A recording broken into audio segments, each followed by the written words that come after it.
Ассаламу алейкум ва рахматуллахи ва баракату. Мәскеу қаласының имамы Шамил Алаудин естігенсіз ба? Сол кісінің кітаптарын оқысақ, уағыздарын тыңдасақ бола ма? ХМДБ ақидасына қарсылығы жоқ па дейді. Бұл кісі енді исламды барынша жұмсақ түсіндіруші, өте кең білімді азамат, өзінің елінде енді дінді дұрыс танытқан азаматтардың бірі. Бірақ енді иншалла жұмсақ қылып айтайыншы бауырлар. Дәл сол имам сияқты енді оған тең келіп, міне деп жарыстыруға, міне деп жарыстырып, сенікі дұрыс, менікі дұрыс деп келмесек те бауырларымыз, ол кісінің қателіктерін барынша баяндап, біз дін істер агенттігіне жолдағанбыз. Ол кісінің біраз қателіктері бар. Фиқ мәселесінде де, ақида мәселесінде де біраз ағаттық кеткен қателіктер бар. Құран аудармасында да ол кісінің қателіктері бар.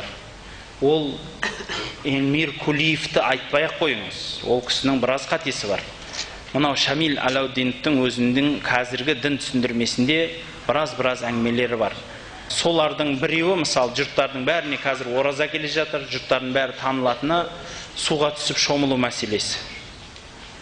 Теңізге түсіп алып, бұл кісі шомылып жүр. Ораза уақытында осындай жерге барып демалып, ораза тұтыңыздар дейді. Негізі теңізге енді бір сүңгіп алу шариғатымызда қатты қарсы шықпайды, бірақ үстіне түсіп алып судың ішінде жүруді имамдарымыз макрух санайды. Себебі бауырлар, ол біріншіден сіздің күш қуатыңызды алады, ораза тұту жағынан.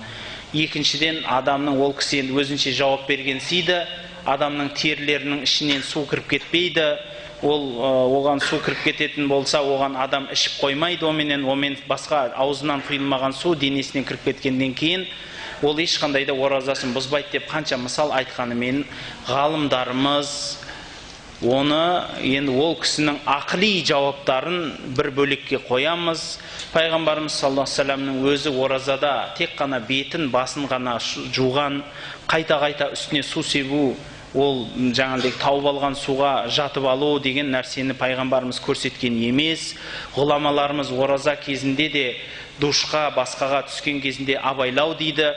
Себебі сіз суға түскенде аузыңыздан, мұрныңыздан су кетіп қалады, денеңізден су кетпегеннің өзінде. Өйткені суға түскен адам жұтып қою ықтималы бар, мұрнынан кіріп кету ықтималы өте жақындайды. Осы қауіп қатер арқылы сіздің оразаңыз ашылады деген үшін суға бет алды түсе беруді макрух санайды ғалымдарымыз. Осыған ұқсас біраз фатуалары бар. Мен енді онда жазып алған арнайы мақалаларымыз бар еді. Енді иншалла бір уақыт тапсақ имамдарыңызға жолдаймыз. Имамдар оқып береді деп ойлаймын иншалла. Соны ұмыттырмай имамдарыңыздан сұраңыздар.